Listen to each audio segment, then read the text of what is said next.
Welcome to day 93 of our one-year Bible reading plan. Today we'll read 2 Samuel chapters 8 through 11. Before you begin, remember that it helps to establish a daily reading time.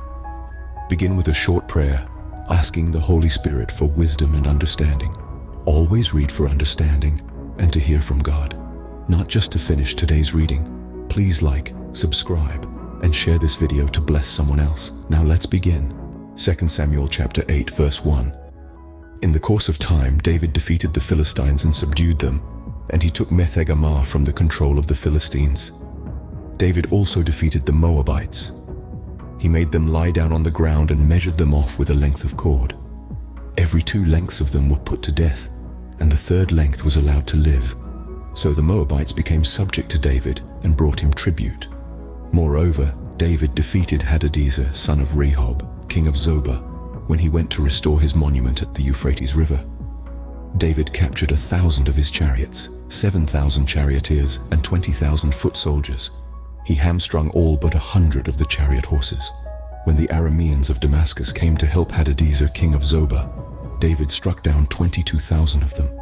He put garrisons in the Aramean kingdom of Damascus, and the Arameans became subject to him and brought tribute. The Lord gave David victory wherever he went.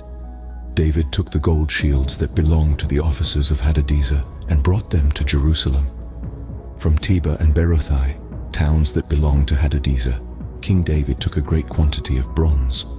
When Tou, king of Hamath, heard that David had defeated the entire army of Hadadezer, verse 10, he sent his son Joram to King David to greet him and congratulate him on his victory in battle over Hadadezer, who had been at war with Tou.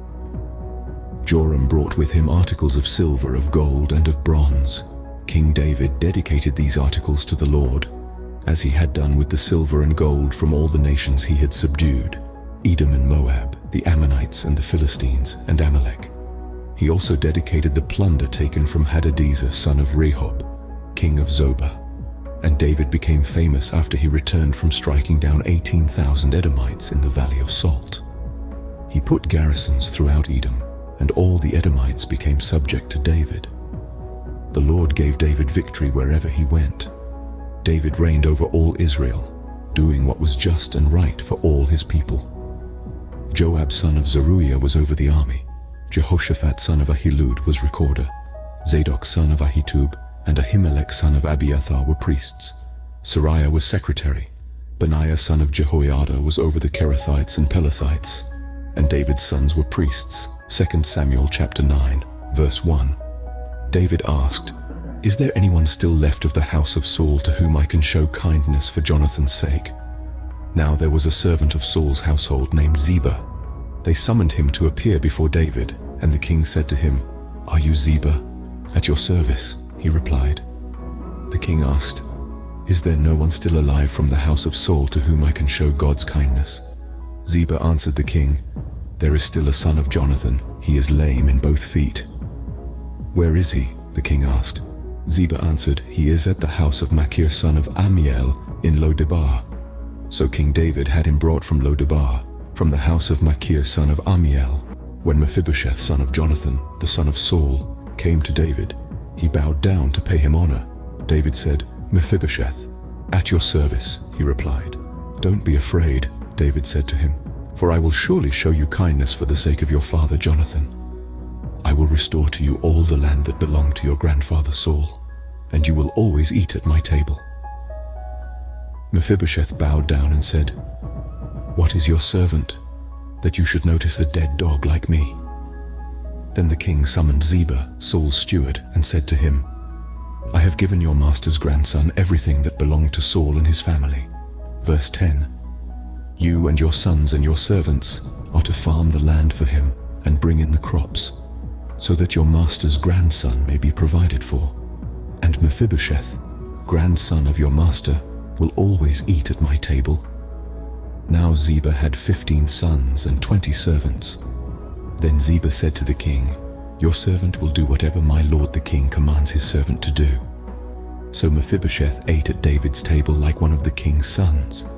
Mephibosheth had a young son named Micah, and all the members of Ziba's household were servants of Mephibosheth. And Mephibosheth lived in Jerusalem, because he always ate at the king's table. He was lame in both feet. 2 Samuel chapter 10 verse 1. In the course of time, the king of the Ammonites died, and his son Hanun succeeded him as king. David thought, I will show kindness to Hanun son of Nahash, just as his father showed kindness to me. So David sent a delegation to express his sympathy to Hanun concerning his father. When David's men came to the land of the Ammonites, the Ammonite commanders said to Hanun their lord, Do you think David is honoring your father by sending envoys to you to express sympathy? Hasn't David sent them to you only to explore the city and spy it out and overthrow it? So Hanun seized David's envoys, shaved off half of each man's beard, cut off their garments at the buttocks, and sent them away. When David was told about this, he sent messengers to meet the men, for they were greatly humiliated. The king said, Stay at Jericho till your beards have grown, and then come back. When the Ammonites realized that they had become obnoxious to David, they hired 20,000 Aramean foot soldiers from Beth-rehob and Zobah, as well as the king of Maacah with 1,000 men, and also 12,000 men from Tob. On hearing this, David sent Joab out with the entire army of fighting men. The Ammonites came out and drew up in battle formation at the entrance of their city gate, while the Arameans of Zobah and Rehob and the men of Tob and Maacah were by themselves in the open country. Joab saw that there were battle lines in front of him and behind him, so he selected some of the best troops in Israel and deployed them against the Arameans. Verse 10. He put the rest of the men under the command of Abishai his brother and deployed them against the Ammonites. Joab said, If the Arameans are too strong for me, then you are to come to my rescue.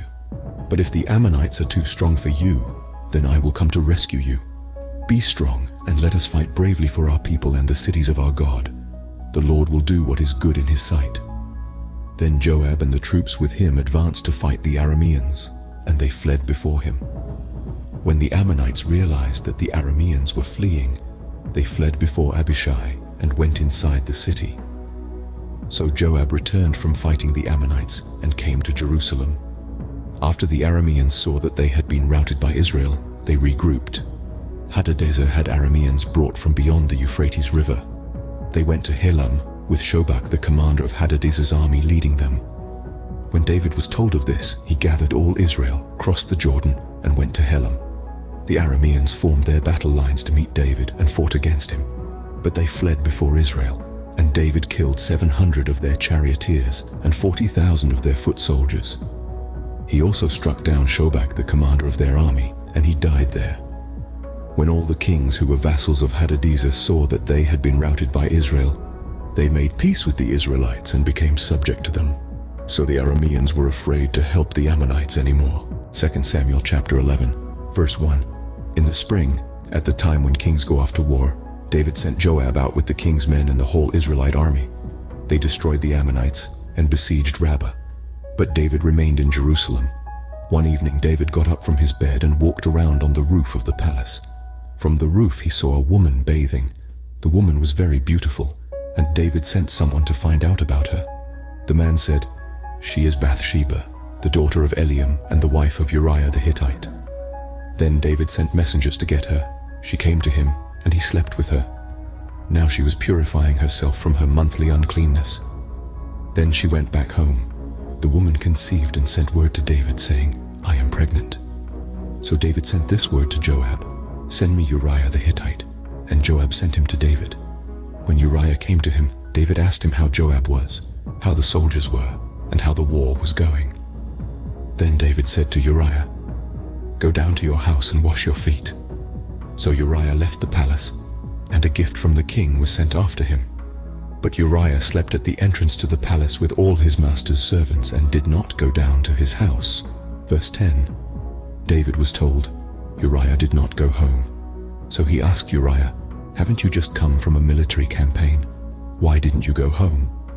Uriah said to David, The ark and Israel and Judah are staying in tents, and my commander Joab and my lord's men are camped in the open country. How could I go to my house to eat and drink and make love to my wife? As surely as you live, I will not do such a thing. Then David said to him, Stay here one more day, and tomorrow I will send you back. So Uriah remained in Jerusalem that day and the next. At David's invitation, he ate and drank with him, and David made him drunk. But in the evening Uriah went out to sleep on his mat among his master's servants. He did not go home. In the morning David wrote a letter to Joab and sent it with Uriah. In it he wrote, "Put Uriah out in front where the fighting is fiercest, then withdraw from him, so he will be struck down and die."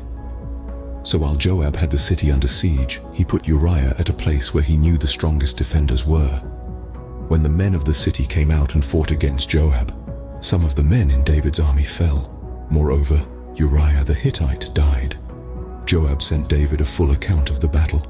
He instructed the messenger, "When you have finished giving the king this account of the battle," verse 20, "the king's anger may flare up and he may ask you, 'Why did you get so close to the city to fight? Didn't you know they would shoot arrows from the wall? Who killed Abimelech, son of Jerubbesheth? Didn't a woman drop an upper millstone on him from the wall so that he died in Thebez? Why did you get so close to the wall?' If he asks you this, then say to him, 'Moreover, your servant Uriah the Hittite is dead.'" The messenger set out, and when he arrived he told David everything Joab had sent him to say. The messenger said to David, "The men overpowered us and came out against us in the open, but we drove them back to the entrance of the city gate. Then the archers shot arrows at your servants from the wall, and some of the king's men died. Moreover, your servant Uriah the Hittite is dead." David told the messenger, "Say this to Joab, 'Don't let this upset you. The sword devours one as well as another. Press the attack against the city and destroy it.' Say this to encourage Joab.